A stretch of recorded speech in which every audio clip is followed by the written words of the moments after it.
من طبيعة الأمور أن يكون للدولة جهازها الأمني الخاص، جهاز يناط به السهر على حماية الوطن والمواطن ضد الأعداء والمتربصين، لكن أن يتحول هذا الجهاز إلى أداة ضد الإخوة وذوي القربى لا لشيء سوى تشويه السمعة وبث الإشاعات والفرقة والأكاذيب، فهذا ما لم تشهده أي دولة حتى الآن.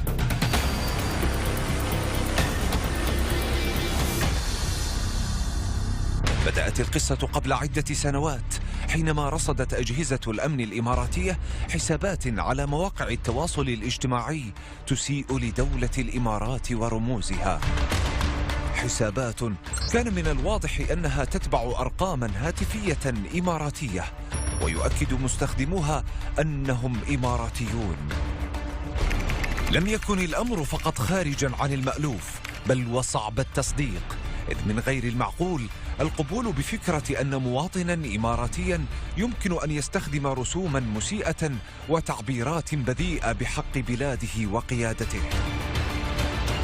لذا بدأت أجهزة الأمن بتعقب هذه الحسابات، وخاصة حسابا يدعى بوعسكور، وبعد فترة من المراقبة اكتشفت أن الرسائل المسيئة تأتي من قطر، وقامت برصد القادمين من هذه الدولة حتى تمكنت أخيرا من وضع يدها على شخص اكتشفت لاحقا أنه أحد عناصر جهاز أمن الدولة القطري، أي المخابرات. اسمي محمد علي الحمادي، عمري 33، قطري، أعمل بجهاز أمن الدولة برتبة ملازم ثاني في سكرتارية سعادة رئيس الجهاز. التحقت سكرتارية رئيس الجهاز شهر 12 2013. رافقت سعادة الرئيس في سفراته للعمل، وأنا طبيعة عملي هو المرافق له خارج الدوام، بالإضافة للأشياء الشخصية أقوم بإنجازها اللي يطلب مني، أو أشياء بيته تكون الخاصة في الأمور الخاصة. قبل لا أنتقل لسعادة الرئيس كنت أعمل مع المقدم جاسم محمد عبد الله رستم، مساعد رئيس الجهاز لشؤون العمليات.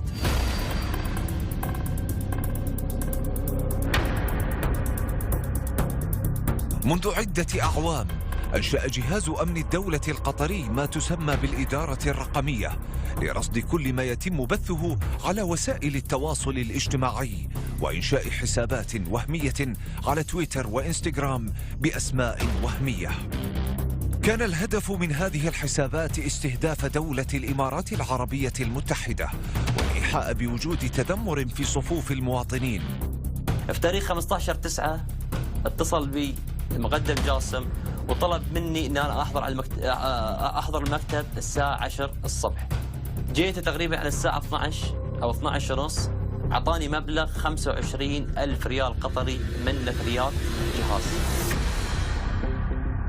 كانت المهمة تتلخص في التوجه برا إلى دولة الإمارات لشراء 5 شرائح هاتفية وتعبئتها برصيد 5,000 درهم لكل شريحة لاستخدامها دوليا. سألت عن السبب، قال لي عشان يكون هو في رومينج وانترناشنال واليوتيوب راح تكون دقيقة ب55. استغربت من السبب وما كان عندي أي علم بتعبئة الأرقام هذه لهذه المبالغ الكبيرة. حاولت أسأله عن السبب مرة ثانية، قال لي نفذ ولا تناقش.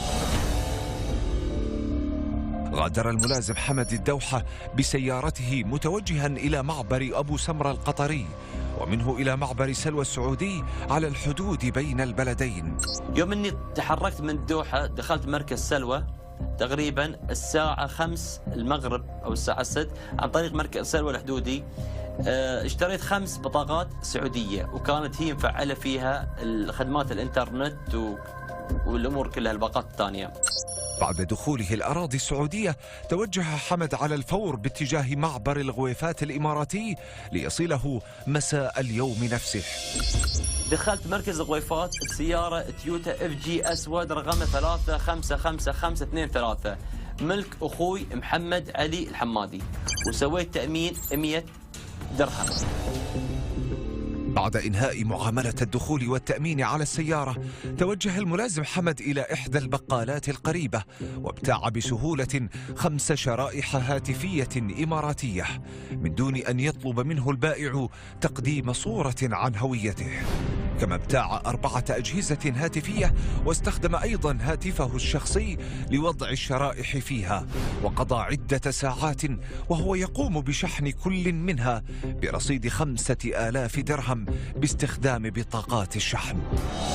طلب مني المقدم جاسم أن تم تعبئة هذه الأرقام الإماراتية داخل شبكة الإمارات لكي تتم تعبئتها، لأن برا شبكة الإمارات ما راح تتعبى. فبالفعل الهنود أعطوني 4 تلفونات، حطوا الكروت، عبوها، ما كانت متواجدة، عبوها عن طريق الرصيد الإلكتروني وعبوها عن طريق الكرت اليدوي. فتم تعبئة ال5 أرقام قيمة 25,000 درهم إماراتي. بعد ذلك نزعت الكروت من التلفونات وأخذت الكروت مع التلفونات ومشيت. وفي اليوم التالي أي 16 من سبتمبر 2013 استقل الملازم حمد سيارته وعاد إلى معبر الغويفات الإماراتي، ومنه إلى معبري سلوى وأبو سمرة، وأخيرا العاصمة القطرية الدوحة. وأنا في الطريق كلمت جاسم وقلت له أنا أخذت الأغراض اللي أنت كلفتني فيها من غير ما يكون عندي علم بالأمور هذه أبدا. فهو كان موجود في العمل، فلما رحت العمل كان هو طالع من العمل وتوعدت مع عوضة الأغراض، وقلت له أنا دفعت 1200 شرائي الكروت السعودية والبترول والتأمين.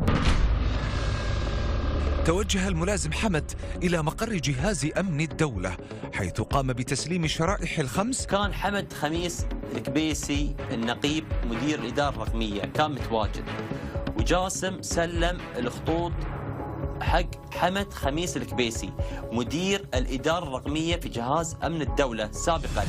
نقيب حمد خميس الكبيسي عهد بها إلى الملازم راشد عبد الله المري والملازم عامر محمد لاستخدام الأرقام الإماراتية لإنشاء حسابات وهمية على مواقع التواصل الاجتماعي تويتر وإنستغرام. من أشهر المواقع الوهمية التي أشرف عليها جهاز أمن الدولة القطري موقع بوعسكور، الذي كان ينشر إشاعات وأكاذيب وهمية عن الإمارات باستخدام ألفاظ وكلمات أثارت استغراب الجميع بسبب بذاءتها. الإدارة الرقمية هي من قامت بإنشاء حساب بوعسكور وحساب قناص الشمال والحسابات الأخرى اللي تسيء لدولة الإمارات واستخدامها لمهاجمة دولة الإمارات ورموز دولة الإمارات، والمغفور له الشيخ زايد الله يرحمه، والشيخ خليفة بن زايد رئيس الدولة، والشيخ محمد بن زايد، والشيخ عبد الله بن زايد، والشيخ هزاه، بالإضافة إلى الفريق ضاحي خلفان. صار الهجوم من خلال الصور المسيئة اللي كانت تنحط في الانستغرام. وأعتقد أن الكروت السعودية تم استخدامها للإساءة بالسعودية. بعد إلقاء القبض عليه تمت إدانة الملازم حمد الحمادي من قبل محكمة أمن الدولة عام 2015، وصدر بحقه حكم بالسجن لمدة 10 سنوات. كما أصدرت المحكمة حكما غيابيا بالسجن المؤبد على 4 آخرين من منسوبي جهاز أمن الدولة القطري، المقدم جاسم محمد عبد الله مساعد رئيس جهاز أمن الدولة للعمليات، النقيب حمد خميس الكبيسي مدير الإدارة الرقمية بجهاز أمن الدولة، الملازم أول بجهاز أمن الدولة راشد عبد الله المري، الملازم أول بجهاز أمن الدولة عامر محمد. لكن ومن أجل تهدئة النفوس وحفاظا على أواصر القربى وحسن الجوار، أصدر رئيس دولة الإمارات لاحقا قرارا بالعفو عن الملازم حمد الحمادي. لا تشكل هذه القضية أي الإساءة لرموز دولة الإمارات من قبل أجهزة الأمن القطرية سوى واحدة من قضايا عديدة حاولت فيها الدولة القطرية النيل من دولة الإمارات والمملكة العربية السعودية ومملكة البحرين وغيرها من الدول العربية. فهي ليست سوى قمة جبل الجليد الذي يخفي تحته ما يخفي من مؤامرات.